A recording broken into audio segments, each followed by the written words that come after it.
Hello दोस्तों, स्वागत है आपका हमारा इस चैनल द जीके क्विज पर। दोस्तों, आज हम आपके लिए 15 सामान्य ज्ञान का प्रश्न और उत्तर लेकर आया हूं। दोस्तों, पहला प्रश्न है दोस्तों, भारत की पहली महिला कार चालक कौन थी? दोस्तों आपको ज़्यादा समय चाहिए तो वीडियो को पोस्ट कर सकते हैं। दोस्तों, इसका आंसर होगा दोस्तों ऑप्शन नंबर डी, यानी सुजैन ब्रियर। चलिए दोस्तों, हम अपने अगले प्रश्न की तरफ बढ़ते हैं। दोस्तों, प्रश्न नंबर दूसरा है दोस्तों, भारत का पहला परमाणु रिएक्टर है। भारत का पहला परमाणु रिएक्टर कौन सा है? दोस्तों, चलिए दोस्तों, अगर आपको जवाब पता है तो कमेंट कर दीजिएगा। दोस्त, इसका होगा ऑप्शन नंबर ए, यानी अप्सरा। चलिए दोस्तों, हम अपने अगले प्रश्न की तरफ चलते हैं। दोस्तों, भारत में सिंचाई का सबसे महत्वपूर्ण साधन क्या है? दोस्तों, किसान भाइयों के लिए सिंचाई का सबसे महत्वपूर्ण साधन क्या है? दोस्तों, चलिए दोस्तों, इसका जवाब है दोस्तों ऑप्शन नंबर ए, नहर। चलिए दोस्तों, इसका जवाब है ऑप्शन नंबर ए, यानी नहर। बिल्कुल दोस्तों, नहर किसान भाइयों के लिए सिंचाई का सबसे महत्वपूर्ण साधन है। चलिए दोस्तों, हम अब अगले प्रश्न की तरफ चलते हैं। दोस्तों, भारत को अधिकतम किससे कर आय प्राप्त होता है? भारत को दोस्तों अधिकतम किससे कर आय प्राप्त होती है? दोस्तों, आपको अगर किसी भी प्रश्न का उत्तर पहले से पता है तो वीडियो के नीचे कमेंट बॉक्स में कमेंट करिएगा। दोस्तों, चलिए दोस्त, इसका आंसर होगा निगम कर। बिल्कुल दोस्तों, निगम कर इसका आंसर होगा। चलिए दोस्तों, अब हम अपने अगले प्रश्न की तरफ चलते हैं। दोस्तों, प्रश्न नंबर 5 है दोस्तों, पृथ्वीराज चौहान किस वंश के, यानी किस वंश से एक भारतीय राजा थे? पृथ्वीराज चौहान दोस्तों किस वंश से एक भारतीय राजा थे? आपको ज़्यादा समय चाहिए दोस्तों वीडियो को पोस्ट कर सकते हैं। इसका आंसर होगा दोस्तों ऑप्शन नंबर बी, यानी चहमाना। चलिए दोस्तों, हम अब अगले प्रश्न की तरफ चलते हैं। दोस्तों,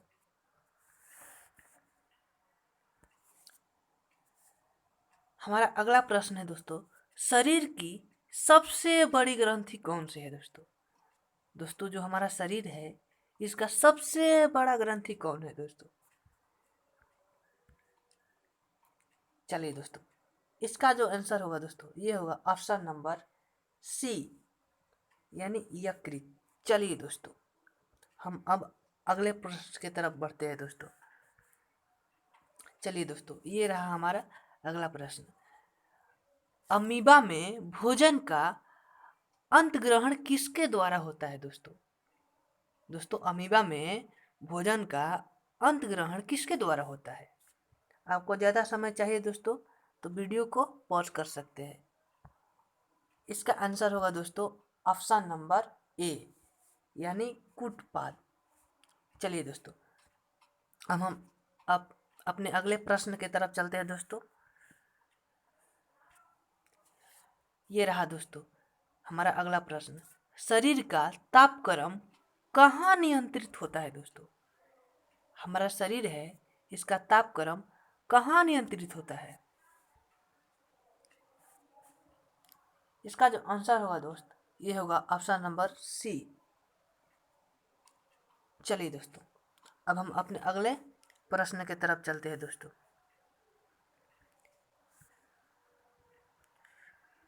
दोस्तों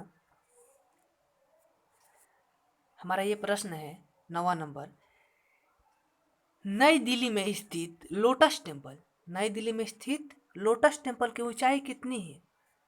लोटस टेम्पल की दोस्तों ऊंचाई कितनी है? आपको पता होगा पहले से तो आप कमेंट कीजिएगा दोस्त। इसका आंसर होगा दोस्त 9वें नंबर प्रश्न का आंसर होगा ऑप्शन नंबर बी, यानी 34 मीटर दोस्त। चलिए दोस्तों, हम अब अगले प्रश्न की तरफ चलते हैं दोस्त। हमारा 10वां नंबर प्रश्न है, किस राज्य में सबसे ज़्यादा वन क्षेत्र है दोस्तों? हमारे भारत के किस राज्य में सबसे ज़्यादा वन क्षेत्र है? किस राज्य में? आपको ज़्यादा समय चाहिए तो वीडियो को पॉज कर सकते हैं दोस्त, या आपको पहले से इस प्रश्न का उत्तर पहले से पता है तो आप कमेंट में जवाब दे सकते हैं। तो इसका आंसर है दोस्त ऑप्शन नंबर ए, यानी मध्य प्रदेश। चलिए दोस्तों, अब हम अपने अगले प्रश्न की तरफ चलते हैं।